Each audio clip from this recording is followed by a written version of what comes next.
नाज़रीन, मायरी की आने वाली किस्त में अब देखेंगे कि समीना भाभी आयशा से बात करती हैं और कहती हैं कि आयशा तुम परेशान मत हो, ऐसा कुछ नहीं होगा, मैं ऐसा कुछ होने नहीं दूंगी तुम्हारे साथ। तो आयशा कहती है कि भाभी आपको हबीब का नहीं पता, जब तक उसे कागजात नहीं मिलेंगे वो चुप करके नहीं बैठेगा, और कागजात भी जाने कहाँ हैं जो मिल ही नहीं रहे।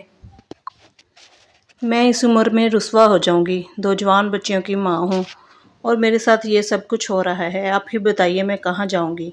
यहाँ पर उस रहीला का कब्ज़ा है और वहाँ मेरे भाई के घर पर उसकी बहन का कब्ज़ा है, मेरा तो कोई घर नहीं। तो समीना कहती है कि हाँ, औरत का तो कोई घर नहीं होता, ये माशरा मर्दों का है और यहाँ सिर्फ मर्दों की ही चलती है। बहरहाल तुम दुआ करो कि कागजात मिल जाएं, तो सारे मसले ही हल हो जाएंगे।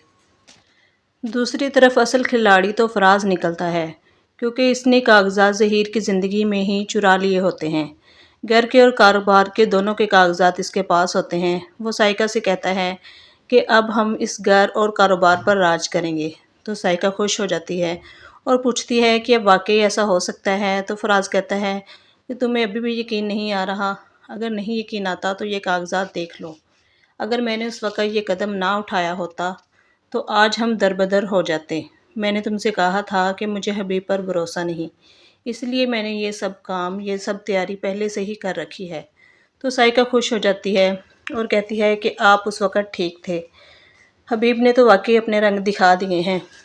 अब हमें भी कोई नहीं रोक सकता। हम भी सब पर हुक्मरानी करेंगे और मैं देखती हूँ कि कौन मुझे इस घर से निकालता है और मुझ पर हुक्म चलाता है। दूसरी तरफ फराज तो एनी के साथ खड़ा होता है कि तुम आगे पढ़ोगी, तुम्हें कोई नहीं रोक सकता। लेकिन इसकी दादी इसको साफ मना कर देती है और कह देती है कि घर में इतना सब कुछ चल रहा है और तुम्हें पढ़ने की पड़ी है, कोई ज़रूरत नहीं स्कूल जाने की, घर बैठो आराम से। तो वो फाखर से कहती है कि दादी ने मुझे आगे पढ़ने से साफ मना कर दिया है।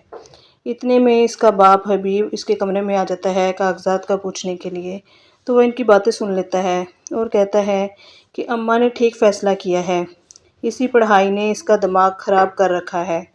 तो आगे से फ़ाखर कहता है कि इस घर की औरतें तो सिर्फ मर्दों के हाथों ज़लील होने के लिए ही पैदा हुई हैं। अगले सीन में हबीब राहिला के कहने पर लास्ट टाइम आयशा से बात करता है कि तुमने मुझे कागजात ला के नहीं दिए। तो आयशा कहती है कि मेरे पास कागजात नहीं हैं, आपको मुझ पर यकीन क्यों नहीं है?